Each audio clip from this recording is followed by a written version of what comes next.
Okay, Alistair, Yeah, you've been talking about a black goo in London sewers, yeah, yeah. which modifies human People's DNA. DNA. Yeah.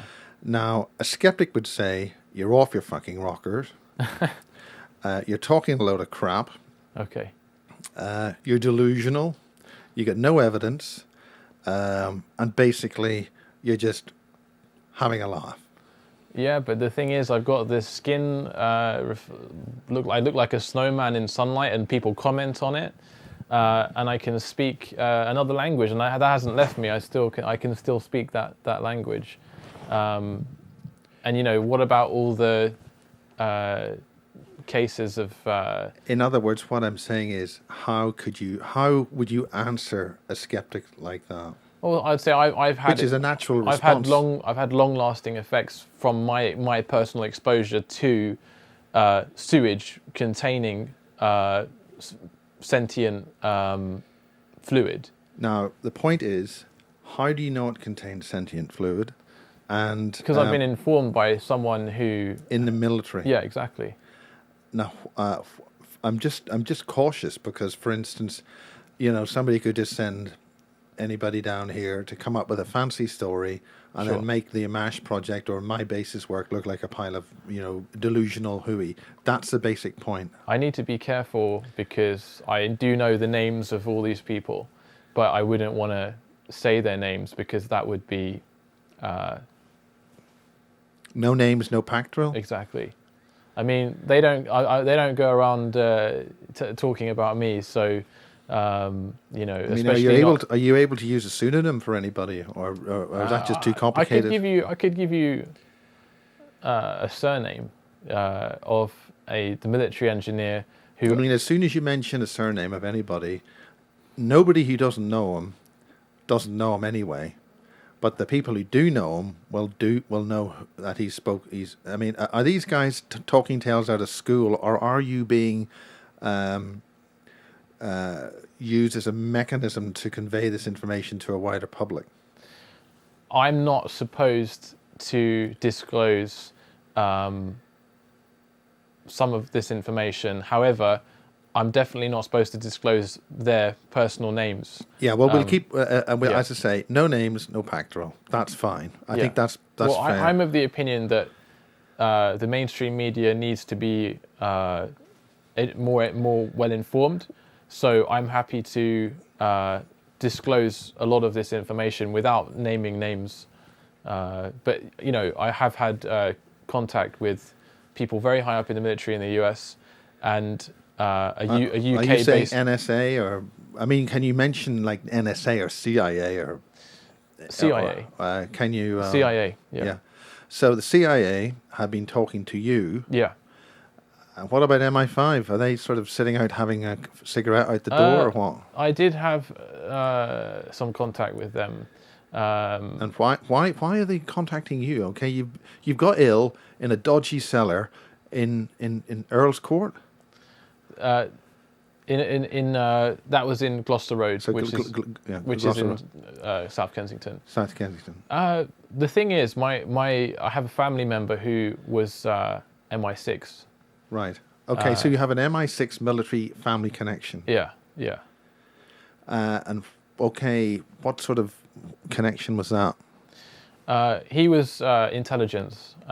He died recently, and he used to walk me around on the riverbank, and he used to introduce me to a couple of them walking up and down. Sometimes he took me to some residential areas where people lived who worked for the government. And what were you exposed to? What were you told? What was happening there? I was just told sort of political things, so things about the royal family. Well, there's a lot of stuff about the royal family. Yeah. I mean, some people think they're actually reptilian aliens. I know some. Yeah, David Icke says that they are. Well, what about their blood group? I mean, how strange are they on that? Yeah, I mean, the thing is, they have like a system where it's like a system of breeding, So what do you mean by a system of breeding? Well, they make sure that they have a specific. I mean, you might notice that they live into quite old age. Yeah, that's life extension technology, as James Casbolt would say. Possibly. I wouldn't want to say that they have life extension technology. I would say that their genetics is enough to help them to have that extended lifespan. I mean, are you saying they're basically not human? I don't know if they're not human. I'm not familiar and with. And then again, what is human? Human may be a variety of non-terrestrials. We're all alien, apparently. I've got an opinion that we all come from different genetic lines of bacteria which landed on the planet from meteorites and asteroids. It's a theory called panspermia, and so by that logic, the royal family could be a specific line of that goes back to a specific race. Seedings, yeah. So, but I don't consider them to be aliens because they live here, they're born here. Yeah. I mean, we're all different in some way or other. Okay, what I want to get is your actual connections in your past while you were young with MI6 and those sort of things. Sure. And what sort of things were you told? Because you weren't. Did you sign the Official Secrets Act? No. So, in essence, you're not violating any oath. No. So tell us what they told you. Well, I was told that I was taken to residential areas, and I was told this is where they retire to, and it was a gated. Who is they? Ex agents of the government, especially at a higher level, and it was basically a gated community. Yeah. So there was a safe place for old guys to grow their roses. Well, it's not like a home. It's like a gated community, like a closed off place. But I don't know what goes on in those places. But the thing is, they're people with secrets, so they're not really they're kept separate from society so that they don't disclose secrets. Yeah, in other words, too many cocktails. Yeah. So I wasn't told a lot because he did his job. So he didn't tell me high level secrets. It was all inferred. Now I mentioned James Casbolt there earlier. I think on the telephone call, he had some kind of influence somehow, or what? I found a James Casbolt video just by coincidence. I was searching on YouTube. I was looking a little bit at UFO videos, and there was an interview with James Casbolt just in the bottom right column of videos, and I clicked on it, and I watched a couple of his videos, and I found a lot of the things that he was saying is new to me. It's not something that I'm aware of in my own personal experience of all of these things.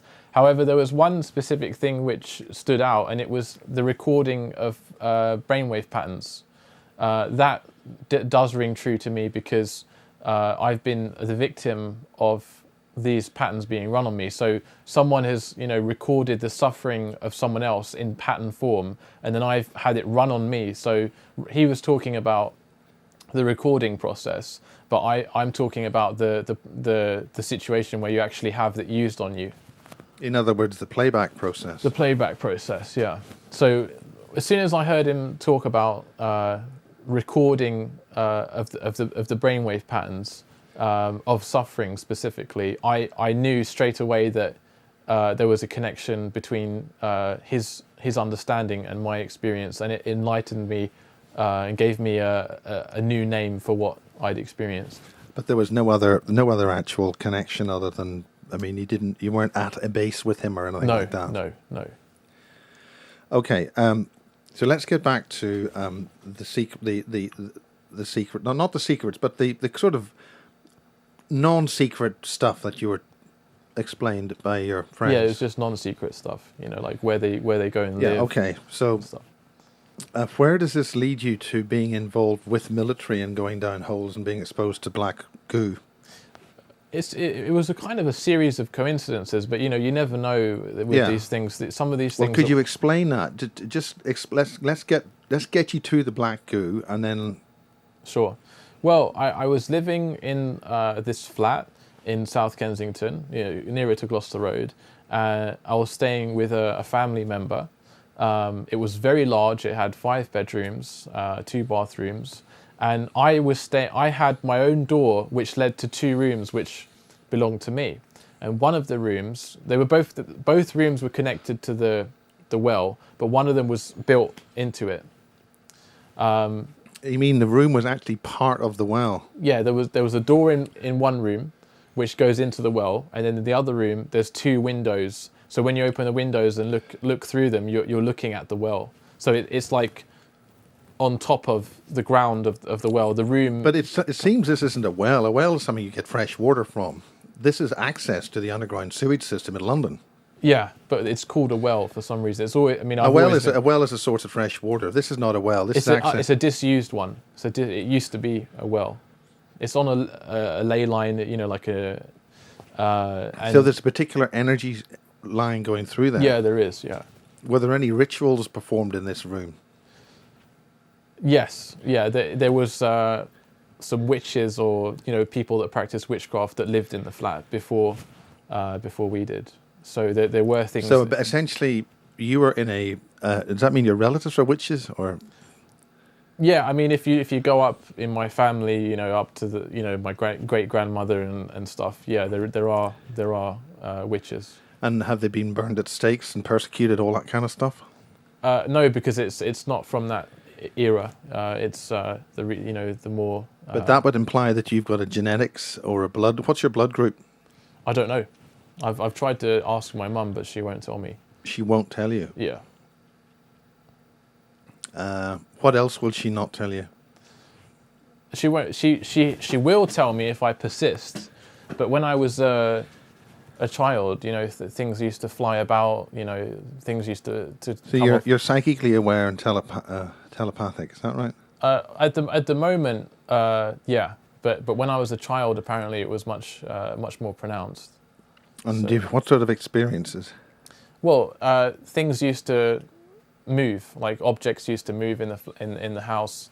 I have a memory of being with my being with my mum in her bedroom, and a lamp just flew up off the ground and then back on the ground, and then flew up off the ground and then back on the ground.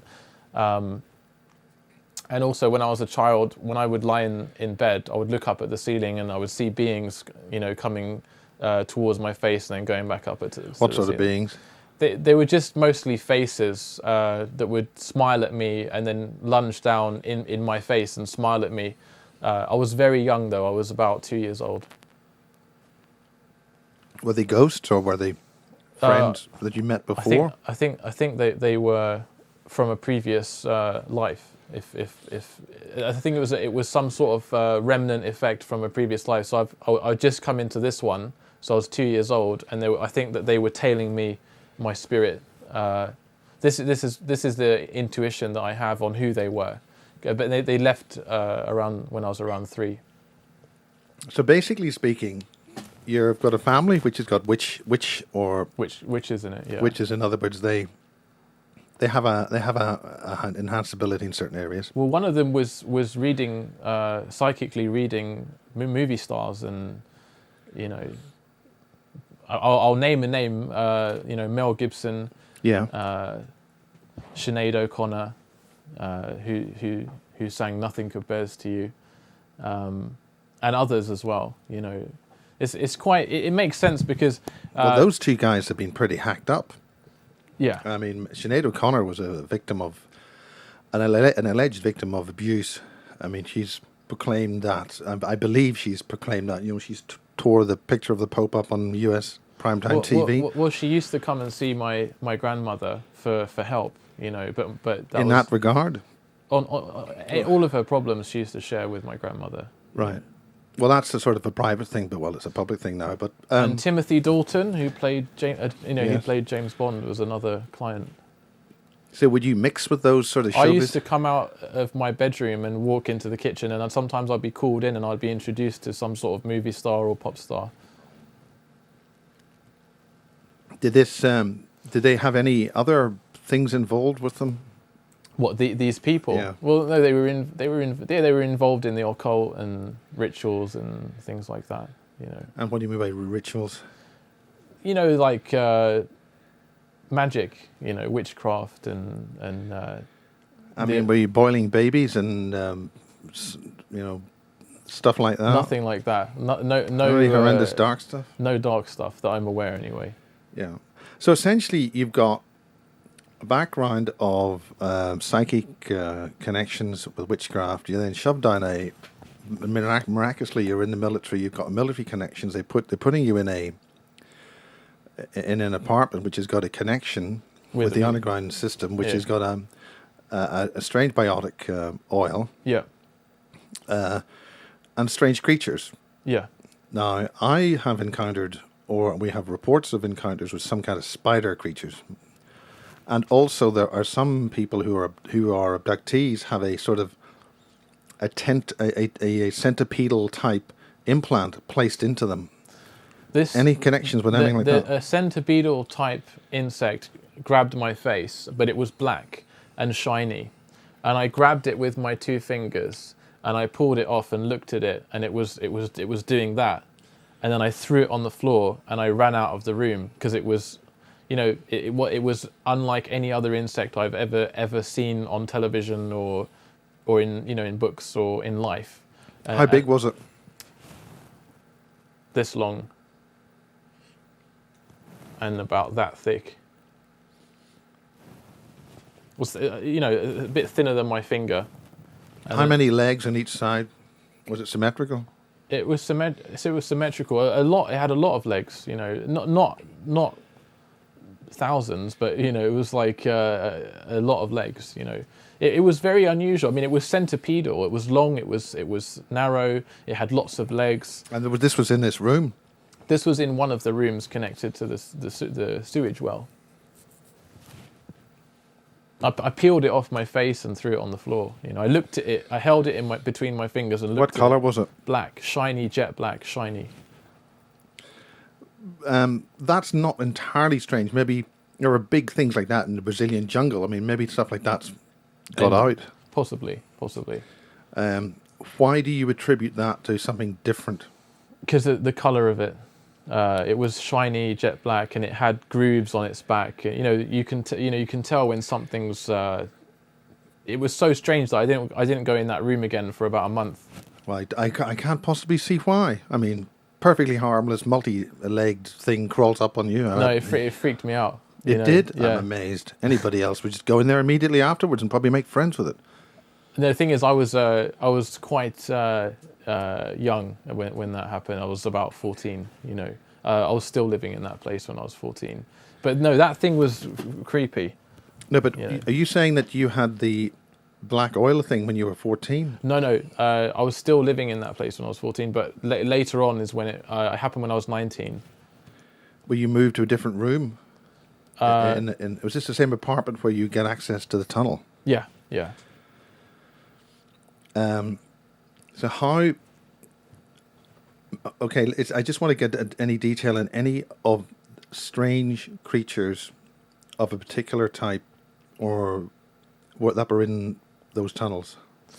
I didn't like to go in them and explore in that way, but yeah, I saw huge spiders and. You know, when you're talking about huge spiders, what size? Like this. And how did they move? Very quickly. And there was a massive spider web, you know, like really, you know, it was... I mean, you're talking tarantulas and things like that. Things like tarantulas, but not tarantulas, like same size, you know, but because, you know, they were just not the same colouring and everything. You know, yeah, I saw some pretty disgusting insects in those places. You know, but you know, how did you see them? It's underground, and you know, it's got stuff down there. You know, I mean, the what I'm thinking of is I mean, how did you see them? Was it lit? How is it electric light down You there? have to take a torch with you. Right. Take more than one torch. Yeah. And have you gone there with other people? Or Yeah, just sometimes I took friends just to show them it. the creepy crawlies. And It was the big spiders and stuff like that. Are you familiar with the term scuttler? I've heard it before. Yeah, I've heard it before. I mean, have you heard it from me or from other people or? I've just from watching videos. Okay, you know, right. So you have no direct experience of that. What would you say a scuttler is? How do you describe Well, a scuttler is a hyperdimensional device which isn't visible for very long, and you only see out of the corner of your eye. At least I would only see the corner of your eye. Right. Peripheral vision. Yeah. It's a black fuzzy thing with many legs, which looks like a spider but moves like a crab. It scuttles out of the way. Doesn't like being perceived. I wouldn't. And it's on information-based systems like transmitters, electrical power supply systems, computers, all sorts of stuff like that. With that exact description, I don't have personal experience of Okay, well let's get past it. Sure. Let's concentrate on your actual experience. Sure. Okay, we've really. Is there anything more you want to say about the black goo? I would say if you think about what we know with medical science, viruses that modify your DNA. They've been investigating viruses for so many years, and I don't know if you've ever heard of phage medicine. This phage? No, well, I might not have, but others could have. Okay, but could you explain what that is? Phage medicine. How do you spell that? Phage. Yeah. Okay. In phage medicine, what they do is they go to a sewage and they obtain a sample of sewage, and then they take viruses out of it and apply them to wounds of people in hospital who've been infected with things like MRSA. And then the viruses attack the MRSA and kill it, rather than using disinfectant, which is what some hospitals have resorted to doing. There's this thing called a macrophage. Right. And a macrophage has to be obtained from sewage. And macrophages can kill things like MRSA. And there's this thing called phage medicine. And in other words, it's getting away from antibiotics, which is possibly one portion of what phage medicine is. Well, phage medicine is basically using a virus. Or a bacteria. No, viruses. It's always a virus. They obtain viruses which attack bacteria. So what they do is they go to a sewage where there's viruses which survive in sewage with bacteria, and then they find the viruses which are able to fight the bacteria in the sewage, because the sewage has bacteria and viruses, and then they apply the viruses to a wound of a patient in a hospital, and the virus kills the infection because it's been living in a sewage, so it's able to... In other words, it basically takes an organism where the food is, and that helps. So what happens to the virus when it's... Well, they're very, they don't last very long. They die, so... Food supply runs out. Yeah. So, I mean, they have to keep them in special fridges and with special temperatures and stuff like that. And, it's all organized it's very systematized, the whole process. But what this introduces us to is the whole world of sewage being something which contains, life forms, which, we do, they do understand sewage, because they have a medical process that uses things obtained from sewage, and they investigate. Sewage gets investigated because of that, because of all these medical applications. But it's a very, very expensive, very complicated medical science. And I believe, when I was informed of this, I was told there's only one hospital in the world that actually applies it. And that's in London? No, it's like somewhere in Europe, So ultimately, how were you informed about the black goo? I was just talking to my friend who goes away to these facilities, and we had a lot of discussions, and it came up in one discussion that I was living in an address where I was exposed to sewage, and as soon as I said sewage, he said sewage, and he asked me to explain it in detail, every single thing. And then he told me that there's a sentient fluid which can modify your DNA that's under the ground, and it's been flushed down the toilets of science labs, and it's like experimental science. It's not been released to the public, and it's under the ground. In other words, it hasn't gone away, and is it multiplying or getting? We don't know. We just know it's down there. So that's in England. Yeah. When did this happen first? When did it first happen? When was it first released? 30 years ago. We've done a research tape on this called the ET Elements of the Falklands War. Okay. And there some researchers are suggesting that there was a black goo taken from an island south of the Falklands and brought to England, which resulted in a lot of deaths at Marconi. Okay. Are you aware of any of that? I've heard these things, but I it's just, for me, it's just conjecture what I've heard. I haven't seen any evidence of that particular insight. However, I've been informed that the government does experiments that we don't hear about. Obviously, yes. And one of them involved something which is conscious. It's like a fluid which is conscious, and it's very dark. How do you know it's conscious? I mean, do you think with it, or what well, apparently it does things under a microscope, which only something which is conscious can actually do. So it has specific properties and reactions to stimuli. And it has some sort of consistency which indicates that it's conscious, especially when exposed to people. Apparently it's modified the way people think and the way they behave. It's kind of, it's a bit parasitic. It latches on to some part of their brain, and it integrates with their consciousness. So people's behavior have been radically modified. The way they speak, the speech pattern, the way they think. It's kind of like conscious and piggybacks off the back of things like people and things like sewage. Now the thing about this is you've been exposed to this. Yeah. As you claim. The thing is, I've been exposed to it, so I've kind of got this innate feeling about it. Like I really know it deep down that it. So what can you say about it? Well, it modifies you. It changes the way you think. I don't think the same way that I used to think. What is it? What's the? In what way does it change your thinking and your speech and things like that? Well, you start giving names to things which don't have names. So like little small details, like you'll give a name to it.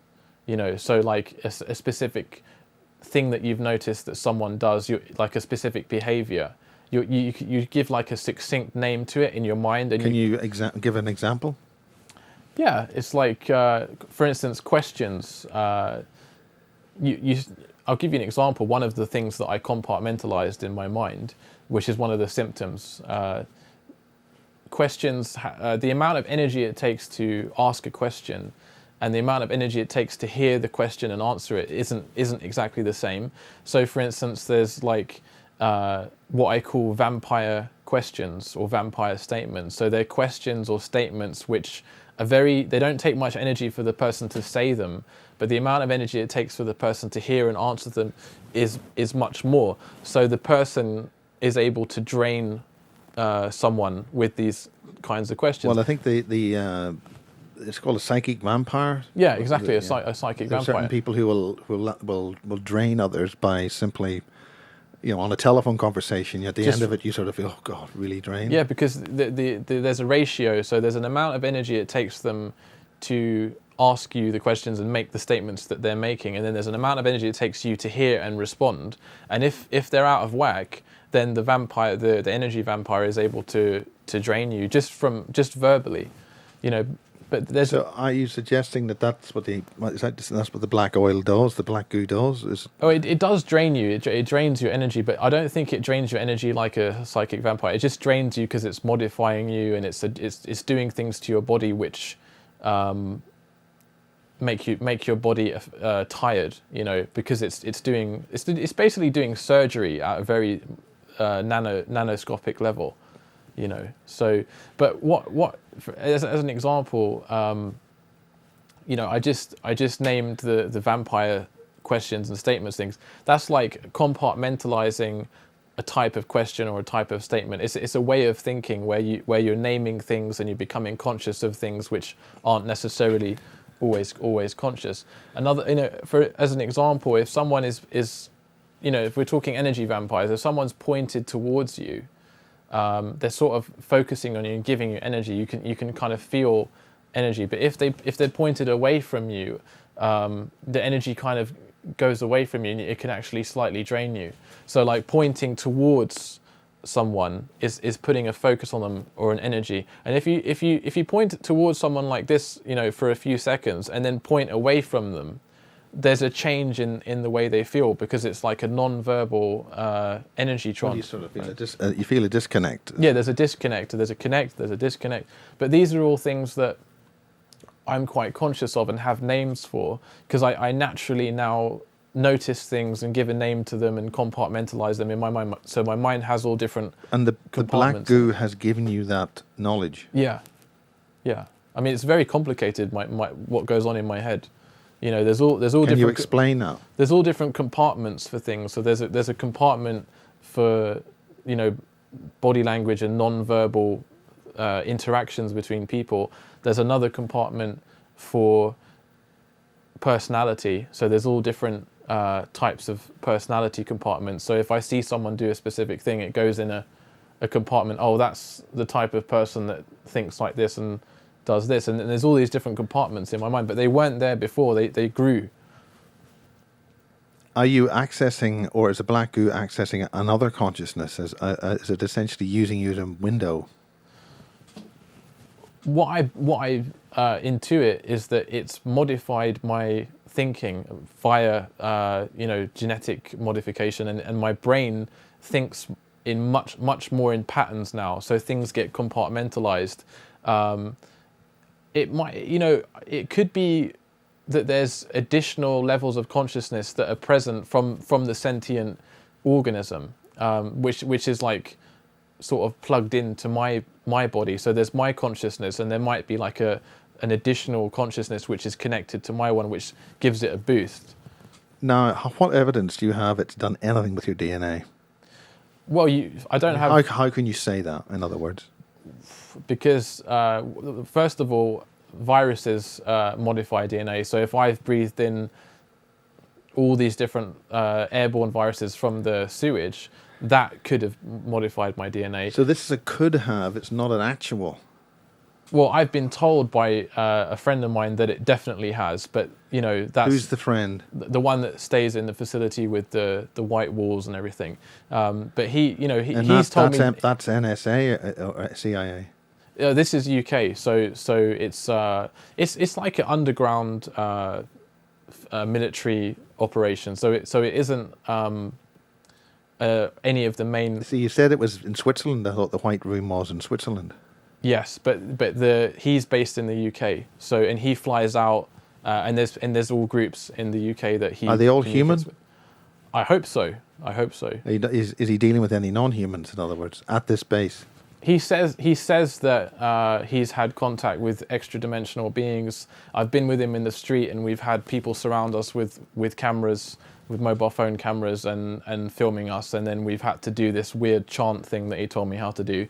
So I had to sing this sound with him, and I had to try and match his tone as much as possible. So, because when two people do this specific tone with the voice, it makes like a calling sound, which calls these extra-dimensional beings to get rid of whoever's bothering you. And they all did just go away when we did it. So why are you surrounded? What's the big deal? Well, we were at his workplace, and we left there, and we were walking up. Is in Peasmore or Berkshire? This was in St. Paul's near Liverpool Street. So we were walking up the road, and people started surrounding us, like men with like suits on and stuff, and like brushing past us. And then people started filming us. And there was a woman sitting down filming us, and there were like a group of people around us filming us with their mobile phones. And we just stood there, and we were just, not knowing what was going on. And then he told me to sing this chant. So he told me to match his voice tone as much as possible, otherwise it doesn't work. So he started making the sound, and then I started making the sound and matching his voice tone, and then everyone started going away, and then it was like empty.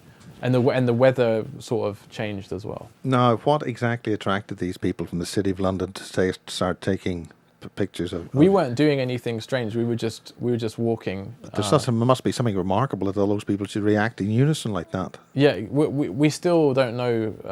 Yeah, but he must know. He says we were being monitored. I've asked him. He says that we were being monitored, and he hasn't given me any more information other than that. What were the facial expressions on the people doing all this?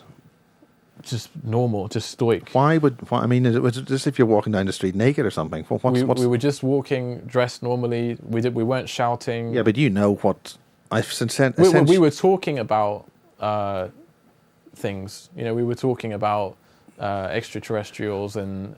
Yeah, but why should everybody talks about lots of things, but why should suddenly a lot of people, City of London folk, were they City of London pinstripe people? No, they're just a mixture of different people with suits on, women, most of them had suits on. They were men with suits, middle-aged.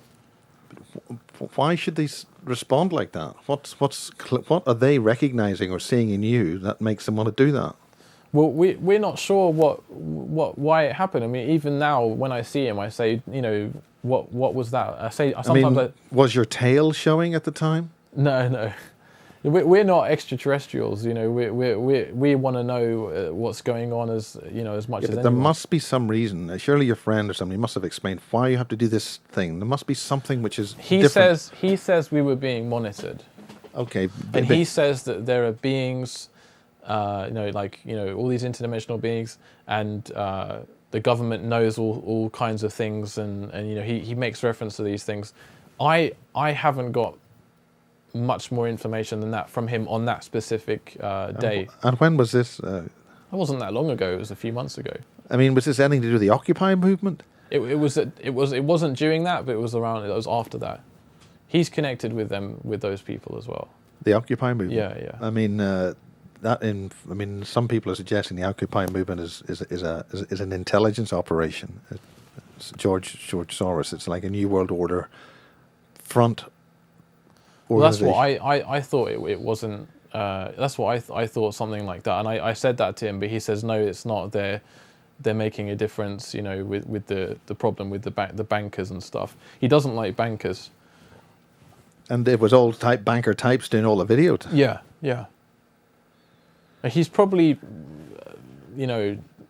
tripped a few wires, just with his day-to-day behaviours and where he goes and stuff. What kind of wires? What's he tripped up? Well, if he goes to that facility and he does those consciousness experiments and things, and if he's connected with Occupy, and he's also connected with Anonymous, the cyber gang, he's got all those connections. So Anonymous has essentially got connections with the British military and the CIA. Yeah. So when they start doing cyber attacks on people, really it's a CIA or intel operation. Well, that's what I think. I think it's I mean, he's military and he's connected with them. He's connected with the Occupy movement, and so yeah, it's all on purpose. All that official stuff, all the stuff that is at the surface, like Anonymous and Occupy, is kind of like engineered. It's like social engineering. Okay, it's so it's to get a reaction and prompt specific behaviours. Okay, is there anything further you want to add on that particular level before we go over your beings, your alien beings, and all that kind of stuff? Sure. I would say the black goo is probably something which has been made by scientists, and it's Human scientists, what I was extraterrestrial? told is that it was an experimental science.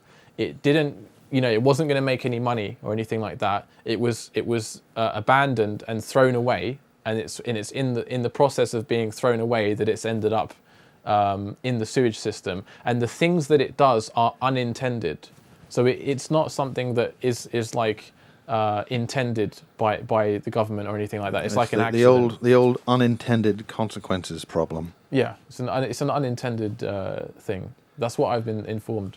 In other words, they're not wanting to admit that they screwed up on it. Yeah, exactly. No, there's no official. They don't. Well, does it officially exist? No. Did it lead to the deaths of those Marconi scientists? Possibly. And what's it led? Was it part of the Gulf oil spill? Yeah. I mean, it's connected with that. I've been told that it's connected with. Now, people have read the Nexus article. What do you mean you've been told? I've been told that it's connected with oil because apparently they used oil to create it. And where did they get that oil? From wherever. It just needed to be crude oil. So it's like it's some sort of that's used as some sort of food for the organism so it's like it lives in that stuff. It's its environment. So what have you been told about the Gulf oil spill?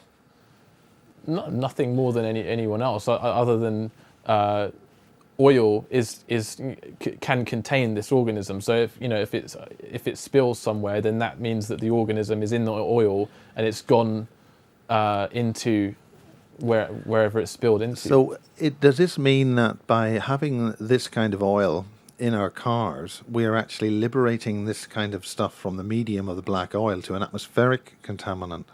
It needs to have a high concentration. If it's just like a little bit of it somewhere in a basement, that's not enough. It needs to have quite a high concentration because it needs to be airborne, and it needs to be in quite like the enclosed spaces. And also the actual organism itself needs to have a high concentration as well, because it's a bit like a nanotechnology. It's a bit like nanobots. There needs to be a lot of it. What do you know of nanobots? Well, the nanobots are very tiny robots which can manipulate matter on a very small level.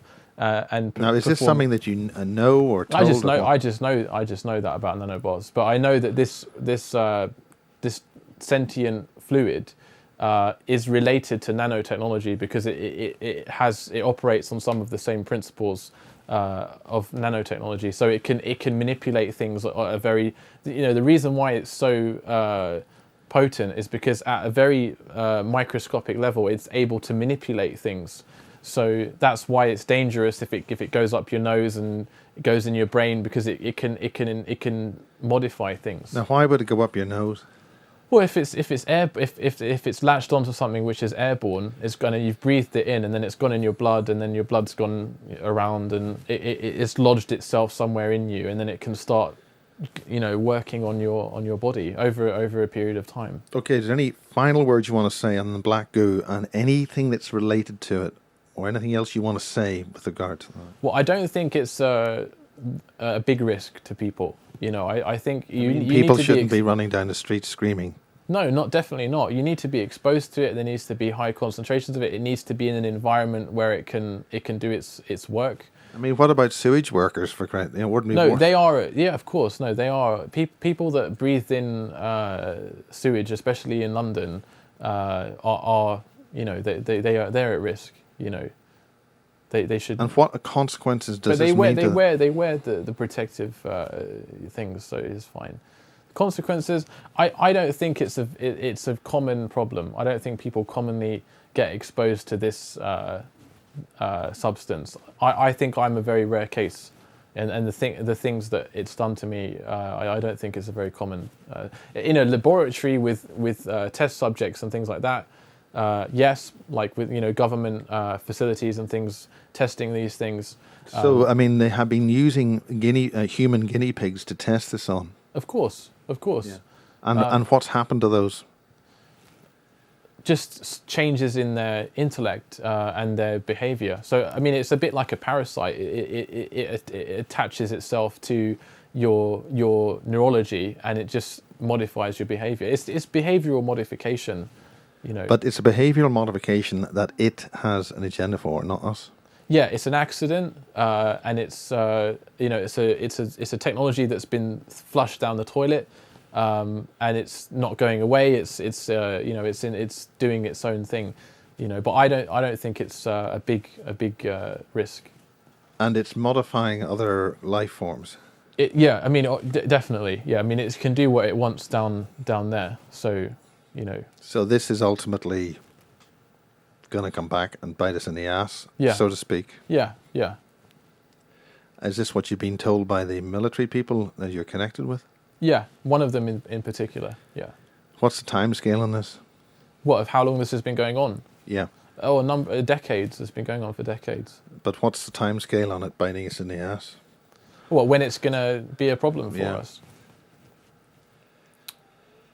Probably over the next 10 or so years. But I don't think it's going to be a major thing. I just think there are going to be more instances of people who have been very much modified. So you're going to see a few people who can do weird maths. It's things like maths and strange abilities, like more people with strange abilities. What kind of strange abilities? Well, like being able to echolocate. So like you could be blind, but you can hear echoes, or you could calculate really extraordinary mathematical equations in your head, things like that. Strange people that have these strange abilities, talents and things. Okay, let's get on to your diagrams. Sure. And let's get on to what they mean and what's going on and what the whole thing's all about. These are ETs or extra-dimensionals? Well, this one is ET. Have you heard of the TR3B alpha? No. Okay. TR3B alpha? Yeah. What is it? Well, some people claim that it's a man-made alien abduction or MILAB craft, triangular vehicle for doing military abductions. Well, it sounds similar to this one here, but this one is just one that I saw in the scrubs. It's a triangle-shaped UFO that hovers and doesn't have a very loud sound. What is the sound? It's just like a slight sound from the fact that it's hovering. So it's like an engine sound, but it's not very loud. It's just it's almost silent. The craft. It's not like a plane or it doesn't have like a helicopter loud rotor blade or a plane's engine or anything like that. So in what way does it maneuver? It was like this, and it would go down a little bit and then forwards, and then it would go back and then up a little bit and then backwards. Can you see my hand? Yeah, I'll just wide open.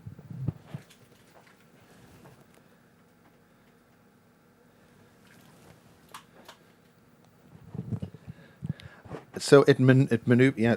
It's basically it's like this, and then it goes down a little bit and forwards, and then it goes back a little bit and then upwards. That as I was looking at it was above me, and this was when I got hit by a being with this wormhole punch, and then two beings came with. Did that hit you in the front of the chest? No, it hit me first. It hit me in the back of the head, yeah. And then second it hit me in the face. And did that knock you out? No, it wasn't very hard. The second one wasn't very hard. It made me move slightly, and but not. It wasn't too bad. Did it sting or did it? No, it didn't. It didn't do much. It just knocked me back in my face a little bit. And then what happened after that? Well, these two more came with medical outfits on, like scrubs, medical scrubs, very tall.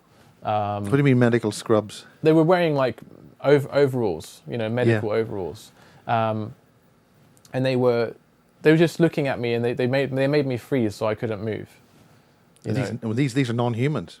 Non-humans. Yeah. I mean, they were. This is near in Wormwood Scrubs Park in the middle of London, in the west of London. Yeah. And again, what's the date of this? This was January 2010. Right. And did they abduct you? What happened? I thought I was going to go up into the spaceship, like the UFO. But what happened was I was just kept frozen on the grass, and they made me do these puzzles in my head, with like basically, I had to solve puzzles to do with infinity, and if I did a good job, I would hear like a celebration sound, like party noises and like things like the sound of people celebrating. If I did it wrong, I'd have like a suffering wave put on me, so I would feel suffering if I made a mistake. So this is while you're standing there frozen in the park at Scrubs. Yeah. At 11 o'clock at night. Yeah. And how long did that go on for? It went on for about 3 hours. Jesus. Yeah, and I was. And nobody else noticed. No one. There was no one there. It was just me. I thought the military would arrive or something like that. I thought someone would arrive and do something, but I was just. So you underwent like 3 hours of tests by these beings. Yeah. In the park in the middle of the night. Yeah, and I came home very late in the morning. What other tests did they do? Well, they did this strange thing to my wrist and my hand. It went out, and then I felt like a drilling, like a very small microscopic drill was doing some kind of surgery on my hand, and then it started to feel like it had electronics in it. So if I opened and closed my hand, it would feel like there was a technology in my hand, and I had rings appeared around my finger and my wrist. A technology in your hand. Yeah. And this is after you've gone through the black goo thing. Yeah, this is this related to the black goo? I think so. I mean, I think all of it's related. I think there's all different people involved in what happens. Some of them are, human and the military and they, they're from here, and other ones are interdimensional, and other ones are extraterrestrial. And over the course of my life, I've just been unfortunate in that I've had to have these experiences, and they all seem to connect together.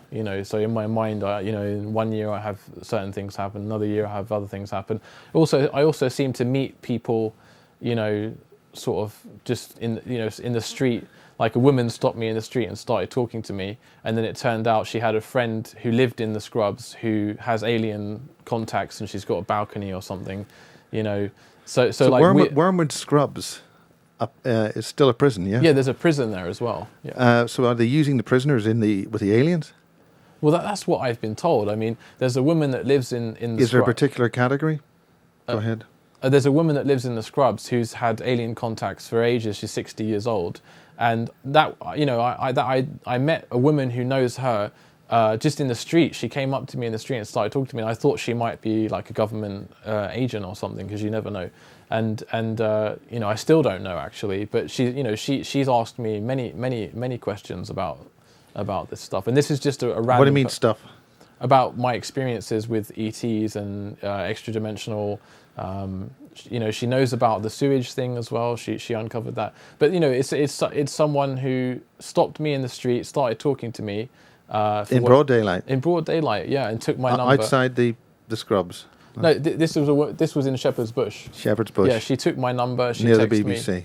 Me. Yeah, and she met up with me, and over time she's been asking me about this stuff. But it's just one of those strange coincidences. So did she sort of sort you out? Yeah. I mean, for a while I was paranoid. I thought that she might be, MI5 or something. The important thing to understand, Alistair, about this whole thing is that you are paranoid and they are out to get you. Yeah. That's the joke. It's both. That's a joke. That's part of the whole joke thing. I know it. I've been told I'm paranoid because, hey, they are out to get me. Anyway. No, I know what you're saying. I mean, it's paranoia comes with the territory. Sometimes you're paranoid and without reason, and other times you're paranoid and with reason, but you're both paranoid both times. Well, we've managed to come to the end of the third hour, and we've still only got up to your first diagram. Shall I click to the next one? Yeah, we've got only 5 minutes left, so is your next one going to last more than 5 minutes? We could touch upon it just quickly. Yeah. Okay. This is one of the things which I saw in my visions. It's basically an egg in the middle, and then there's tubes around it which are feeding different species.